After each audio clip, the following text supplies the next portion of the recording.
नमस्कार दोस्तों, भारत सरकार की तरफ से आंदोलनकारी किसान नेताओं को जो चिट्ठी लिखी गई थी, उनसे बातचीत की अगली तारीख मुकर्रर करने का प्रस्ताव भेजा गया था। उसका जवाब आज आंदोलनकारी किसान नेताओं की तरफ से केंद्र सरकार को भेज दिया गया। किसान नेताओं ने कहा है वो केंद्र सरकार से, मंत्रियों की समिति से बात करने को तैयार हैं। किसान नेताओं ने कहा है कि 29 दिसंबर 2020 को सुबह 11 बजे अगली बैठक में वो शामिल हो सकते हैं, लेकिन कुछ शर्त है। शर्त ये कि उस बातचीत का एजेंडा किसान नेता जो चाहते हैं वो उस बातचीत के एजेंडे में शामिल हो। क्या शर्तें हैं और उसके बाद उन शर्तों के बारे में और कुछ अगर जानकारी है उसके बारे में बातचीत करने के लिए यहाँ हमारे पीछे कुछ किसान हैं और तराई किसान यूनियन के अध्यक्ष तेजिंदर विर्क भी हैं। लेकिन सबसे पहले आप जान लीजिए, चूंकि केंद्र सरकार की तरफ से 2 बार लगातार चिट्ठी भेजी गई। पहली चिट्ठी कि आप तारीख मुकर्रर करिए, 4 पन्ने की चिट्ठी। उसके बाद किसान नेताओं ने कहा इसमें कोई ऐसी नई बात नहीं है, इसलिए बातचीत का कोई मतलब नहीं है, आप प्रस्ताव भेजिए, लेकिन प्रस्ताव में हमारे एजेंडे को शामिल करिए कि तीनों कानून रद्द किया जाएगा, इस पर भी बात हो। फिर दूसरी चिट्ठी गई 2 दिन पहले 24 तारीख को, विवेक अग्रवाल जो संयुक्त सचिव हैं भारत सरकार के। अब जो चिट्ठी आई है जवाब किसान नेताओं का, उसमें किसान नेताओं ने कहा है 29 दिसंबर 2020 को सुबह 11 बजे अगली बैठक आयोजित की जा सकती है।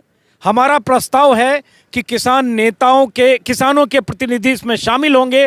बैठक का एजेंडा क्या है ये उन्होंने बताया है।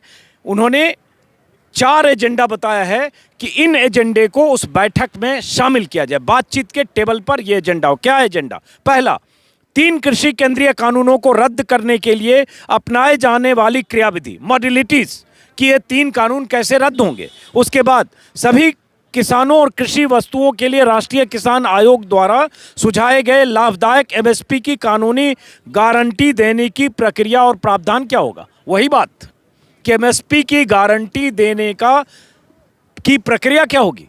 किसान नेता लगातार एमएसपी की गारंटी की मांग कर रहे हैं, एमएसपी को कानूनी जामा पहनाने की बात कर रहे हैं। अब चिट्ठी में कहा कि उसे एजेंडे में शामिल करिए। और तीसरा, राष्ट्रीय राजधानी क्षेत्र और आसपास के इलाकों में वायु गुणवत्ता प्रबंधन के लिए आयोग अध्यादेश 2020 में ऐसे संशोधन जो अध्यादेश के दंड प्रावधानों से किसानों को बाहर रखने के लिए जरूरी है। ये पराली से जुड़ा हुआ मामला है। और इसके अलावा किसानों के हितों की रक्षा के लिए विद्युत संशोधन विधेयक 2020 के मसौदे में जरूरी बदलाव। और उसके बाद उन्होंने कुछ इल्जाम भी लगाए हैं भारत सरकार पर, केंद्र सरकार पर, कि आप जिस तरह से गलत बयानी करके, सरकारी तंत्र का इस्तेमाल करके किसानों के खिलाफ दुष्प्रचार करते हैं, वो दुष्प्रचार बंद करें। इसके अलावा क्या बातें हैं? अब हम ये कि बातचीत की तारीख मुकर्रर की है, लेकिन शर्तों के साथ। तो तेजिंदर विर्क हैं और कुछ किसान हैं। तेजिंदर विर्क साहब, ये जो मैं देख रहा हूँ, जो सिंघू बॉर्डर पर आज 40 किसान नेताओं की बैठक हुई, बैठक के बाद चिट्ठी गई, तो ये वही शर्तें हैं जो किसान नेता लगातार पिछले प्रस्तावों को ठुकराते हुए कह रहे हैं। तो इसका मतलब तो ये हुआ कि सरकार भी इस प्रस्ताव को नहीं मानेगी। और ये भी बताएं कि क्या इसके अलावा कुछ चीज़ें तय हुई है? जैसे ये पता चला, कुछ कहा बॉर्डर की तरफ मार्च करेंगे, ऐसा कुछ है?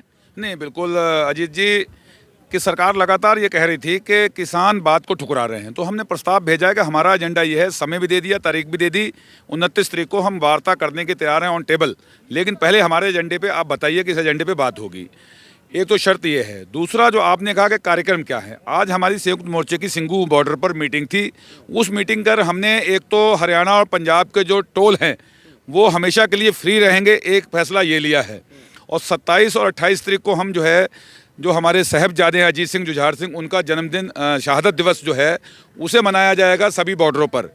और 29 तारीख को 11 बजे बैठक जो है उसका समय दिया गया है, चिट्ठी लिखी गई है विवेक अग्रवाल जी को। एक और चीज मेरे पास आई है प्रेस नोट में कि 30 दिसंबर को सभी ट्रैक्टर एक बॉर्डर से दूसरे बॉर्डर पर मार्च करेंगे। इसका मतलब क्या हुआ? जी, ये हमारा नया एक्शन प्लान है कि हम जो है जोड़ना चाहते हैं सारे जितने भी मोर्चे हैं वो सब संयुक्त रूप से एक हैं। हम 30 तारीख को जो पेरिफेरल है, जो आउटर रिंग रोड है दिल्ली का, सिंगू से शुरू होकर पलवल होते हुए का उसे जो है पूरे पे मार्च करने का फैसला भी संयुक्त मोर्चे ने लिया है। और इस मार्च से हम पूरे को एक जोड़ने का काम करेंगे, सभी जो जितने हमारे बॉर्डर पर मोर्चे हैं। ये फैसले आज की बैठक में हुए हैं। आगे का कार्यक्रम जो भी बनेगा वो आगे की बैठक के बाद होगा, लेकिन फिलहाल जो कार्यक्रम है इतने हैं। तो ये बताइए तेजिंदर विर्क जी, ठीक है ये फैसला लिया, पहली बात कि 29 दिसंबर को बातचीत को तैयार और 30 दिसंबर का ऐलान कर दिया, तो इससे ये भी लग रहा है कि किसान नेता ये भी मान रहे हैं कि इस प्रस्ताव को सरकार स्वीकार नहीं करेगी, क्योंकि सरकार बार बार कर रही है एमएसपी के कानून पर बात नहीं होगी, जो 3 कृषि कानून हैं उनके संशोधन पर बात होगी, क्योंकि एमएसपी पहले भी कानून का हिस्सा नहीं था, एडमिनिस्ट्रेटिव ऑर्डर था। ये प्रधानमंत्री से लेकर कृषि मंत्री सब बार बार कर चुके। और 29 तारीख को आपने तय किया कि हम बातचीत के लिए तैयार हैं और 30 के प्लान का ऐलान। तो इससे लगता है कि किसान नेता भी मान रहे हैं कि ये औपचारिकता है, इसका कुछ होना नहीं है, इसलिए अगला ऐलान साथ में नहीं, ऐलान तो जो है वो धर्म भी सर्वप्रथम रखा, जिसे साथ साथ धर्म का भी करेंगे। नहीं, मैं बॉर्डर से एक बॉर्डर से दूसरे बॉर्डर के मार्च की बात कर। वो अगली प्लानिंग भी तैयार रखें, तो प्लानिंग तैयार अगर शर्तें मानते हैं तो हम लोग बिल्कुल पीछे हट जाएंगे। क्या कह रहे हैं आप? नहीं, हमारा कहना ये था कि हमारा एजेंडे में कार्यक्रम में वो तो रहेंगे।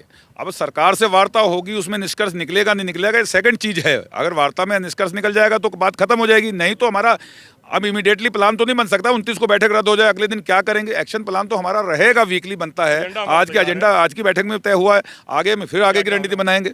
ये तो लगातार जारी रहेगा संघर्ष, अगर बात नहीं निकलती तो इससे एक बात जो साफ है, जो फिर से मैं दर्शकों को बता दूं, चूंकि इसका इंतजार केंद्र सरकार के मंत्री भी कर रहे थे और किसान नेता पिछली बार उनके प्रस्ताव को ठुकरा चुके थे, अब उन्होंने एक तरह से तारीख मुकर्रर की है, लेकिन शर्तों के साथ। कुछ और लोग हमारे साथ हैं और मैं हूं अभी दिल्ली यूपी गाजीपुर बॉर्डर पर, और जहां ये हम लोग हैं इसके ठीक पीछे अगर देखेंगे, थोड़ा साइड हटिए प्लीज़, थोड़ा सा पीछे ये लंगर चल रहा है।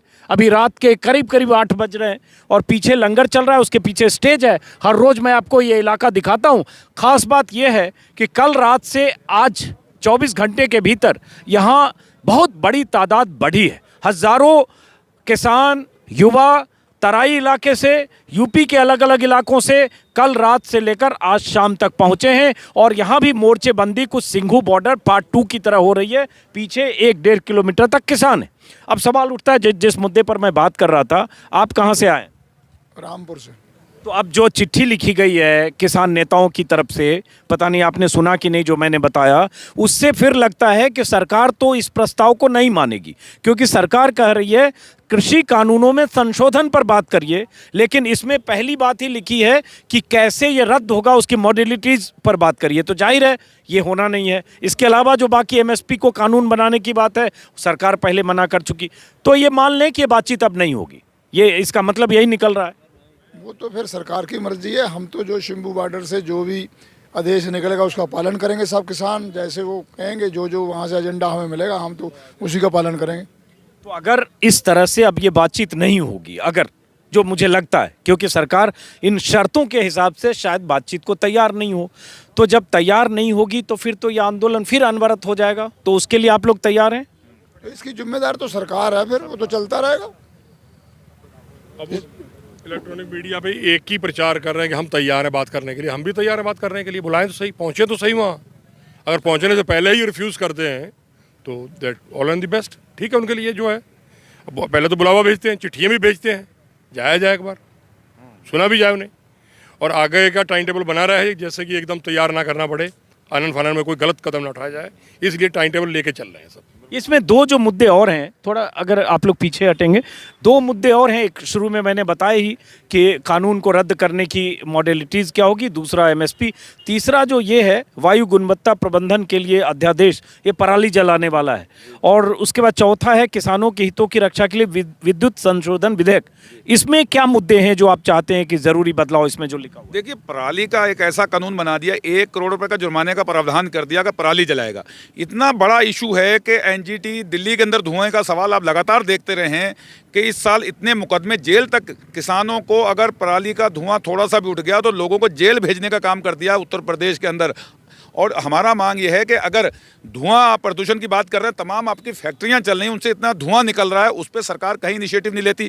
किसान अगर पराली जला रहा है उसका अल्टरनेटिव दीजिए। हम कह दें कि आपने कह दिया, सुप्रीम कोर्ट ने कहा कि अगर किसान पराली जलाएगा तो उसे आप जेल नहीं भेज सकते, सजा नहीं दे सकते, आपको पहले उसका जो पराली जलाने का 100 रुपये प्रति एकड़ खर्च दोगे, उसके अलावा नहीं भेज सकते। लेकिन उत्तर प्रदेश सरकार ने 1 रुपया भी कहीं किसी पराली जलाने के उसके एवज में उठाने के लिए नहीं दिया।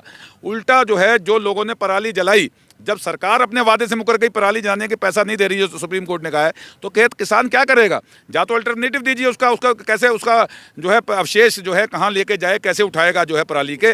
वो चीज़ें ना करने के बाद सीधा सीधा फैसला सुना दिया कि 1 करोड़ रुपए जुर्माने। जिस किसान की 1 एकड़ जमीन है, मेरे ऊपर मुकदमा लगाया गया पराली जलाने का, और किसी को ये भी नहीं पता, जो अधिकारी आए थे कि कहाँ से आए आप? मैं बिलासपुर से।